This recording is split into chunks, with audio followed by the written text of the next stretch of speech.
Hi everybody. Got my co-pilot Bentley here debriefing me on my less than successful maiden flight yesterday with my Mig-29 version 1, and also he's inspecting the repairs repairs that I've made. But anyway, good boy.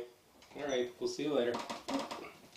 Okay, so obviously there's a little something wrong here with my Mig-29 version 1, and I wanted to shoot this video, and I'll put it at the start of the build series because you know, later on in the build series in a couple spots I've made some recommendations, and I'd like to correct those. The number one thing, yesterday I just wanted to get a quick flight before I actually videotaped it. It flew fine. It was actually a little bit windy, maybe about 5 to 10 miles an hour.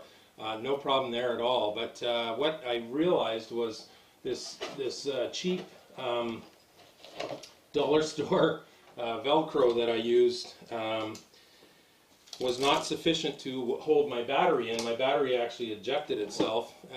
You know, I just pulled up a little bit, not even terribly aggressively. So it did. I actually have cut this off. It broke.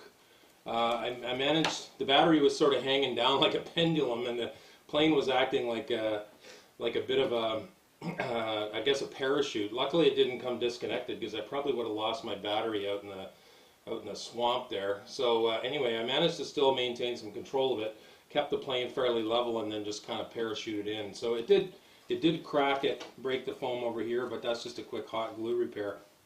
So in order to make it facilitate it, make it a little easier to make these repairs, I just cut this seams right here, performed a little surgery with a sharp razor knife. So what I've done, I epoxied this inexpensive Velcro down. So what I would recommend is that you probably want to use more, you know, stronger industrial stuff. I use the industrial stuff on the batteries.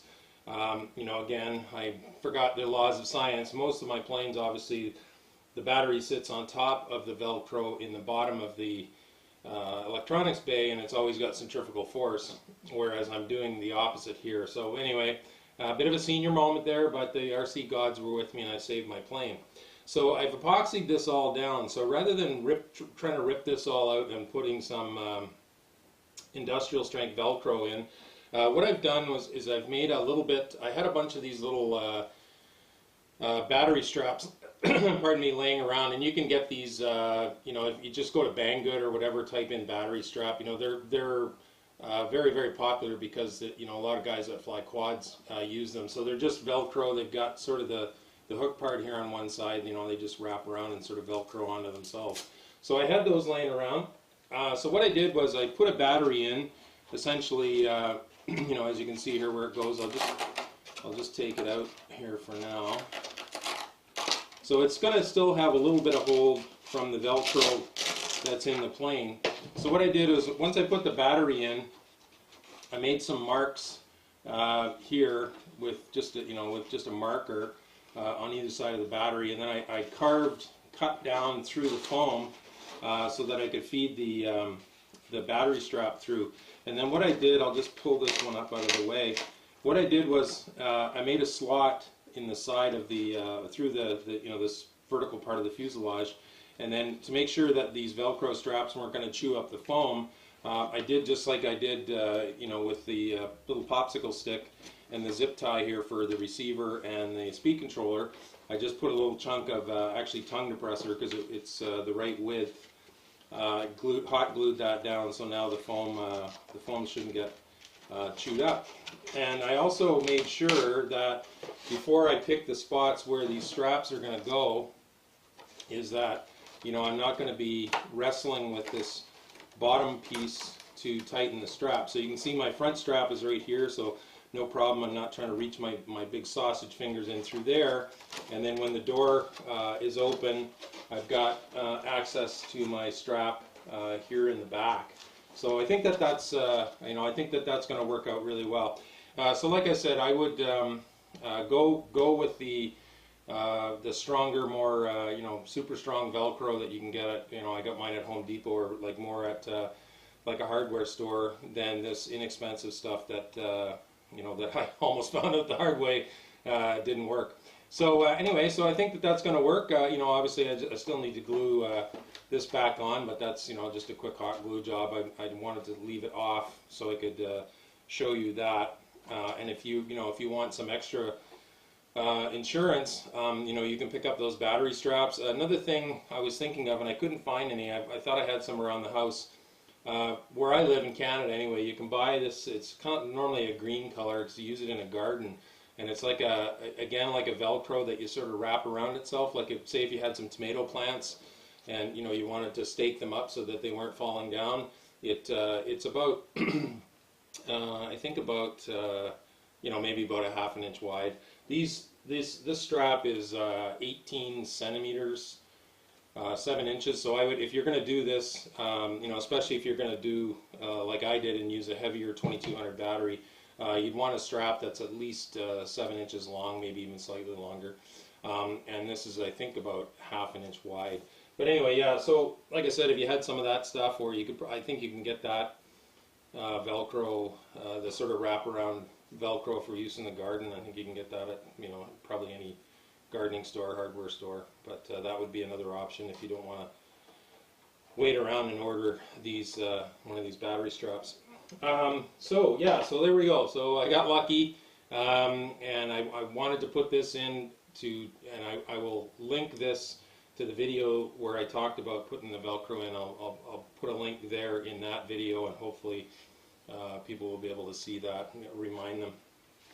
The other thing that I noted yesterday was, like I said, it was a bit windy.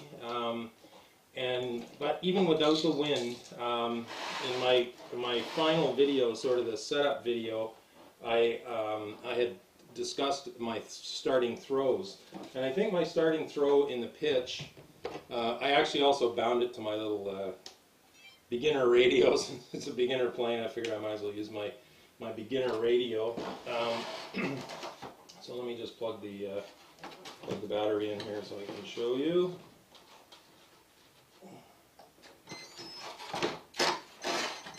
Okay, so I still have about an inch of travel in the pitch, but what I did find was I think I started off with an inch in the roll axis, and it was quite sluggish. There was no way that it was going to do a roll. In the short period of time that I was flying before my battery decided to eject. I tried a simple roll, and I wasn't going to do that because I wanted to see. So what I've done in the roll is I've actually upped my throws to 1.5 inches, and I think that that's going to be a better starting spot. So 1.5 inches total in the roll, and again I'm measuring that right back here at the very back tip of the elevon, and then I think about 1 inch in the pitch is still going to be sufficient to get you started. So 1 inch in the pitch, 1.5 inches in the roll, and I think that'll work out.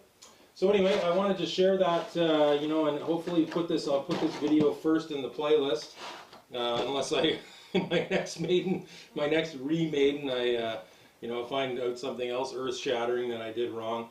But anyway, just that quick little addition of these battery straps, and touch wood, I think we're going to be good to go. So I just need to glue the bottom back on, and we're good to go. So like I said, I was actually pretty lucky.